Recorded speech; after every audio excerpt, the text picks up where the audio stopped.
Las Vegas, the NBA's All-Star Game is going to be an all-star tournament this season, with the league announcing Tuesday that it has finalized plans to use a different format for the upcoming mid-season showcase in San Francisco.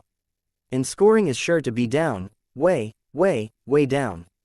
This season's format is a 4-team, 3-game, 1-night tournament, featuring 3 teams of 8 All-Stars each, with the 4th team being the winner of the Rising Stars Challenge for first and second-year players. The winning team in all games will be the first to score 40 points. It'll happen February 16th at the home of the Golden State Warriors. The Rising Stars event is their February 14th, headlining All-Star Friday. NBA Commissioner Adam Silver has wanted a more competitive All-Star event for some time, and this change comes after the teams combined to score a record 397 points, 211 to 186 was the final, in last season's game at Indianapolis. The teams combined to take 289 shots in that game, 94% of those being either inside the paint or beyond the three-point line. Obviously, with the elephant in the room being us competing, them trying to shake things up is expected and makes sense, said Oklahoma City Thunder guard Shai Gilgeous-Alexander, a likely All-Star selection this season for the 3rd time. At the end of the day, it's going to come down to whether the players want to go at it, and I would love to see that. Love to be a part of that for sure, and hopefully it happens. Editor's Picks. What to know about the 2025 NBA All-Star Game. 14 ESPN. There have been other All-Star format shakeups in recent years.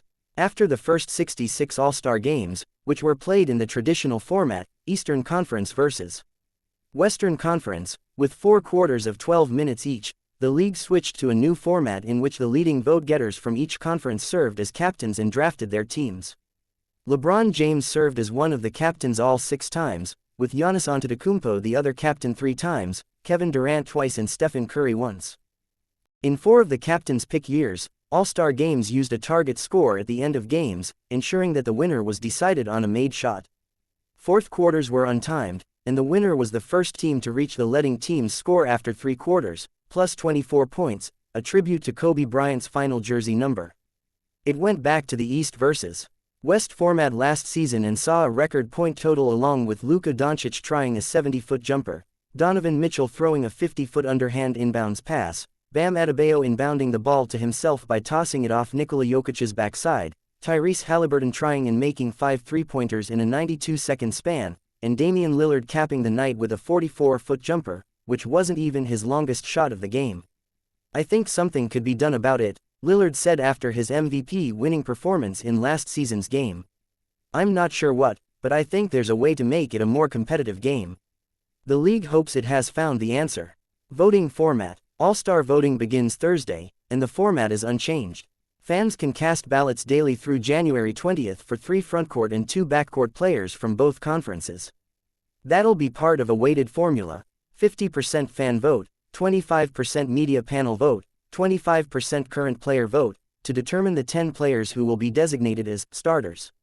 NBA head coaches will pick the 14 players designated as reserves.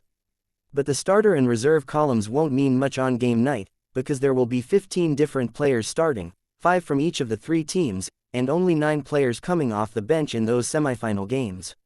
How the teams will be picked. TNT analysts and former NBA players Shaquille O'Neal, Charles Barkley and Kenny Smith will draft teams from the 24-player All-Star pool on Feb. 6. The teams will bear their names: Team Shaq, Team Charles and Team Kenny. The Rising Stars winner that'll go to the All-Star tournament will be called Team Candace, for retired WNBA star Candace Parker, also a TNT analyst. Coaching staffs. The coaching staffs from the teams with the best records in the Eastern and Western conferences will go to the All-Star game. It cannot be the Milwaukee or Minnesota coaching staffs, because they coached last season. The East and West head coaches will each coach a team in the tournament. One assistant coach from each staff will serve as head coach for each of the other 2 teams. Prize money. There is a prize pool of $1.8 million for the All-Star game. Each player on the All-Star champion team gets $125,000, players on the runner-up team will get $50,000, and the players on the teams eliminated in the semifinals will get $25,000.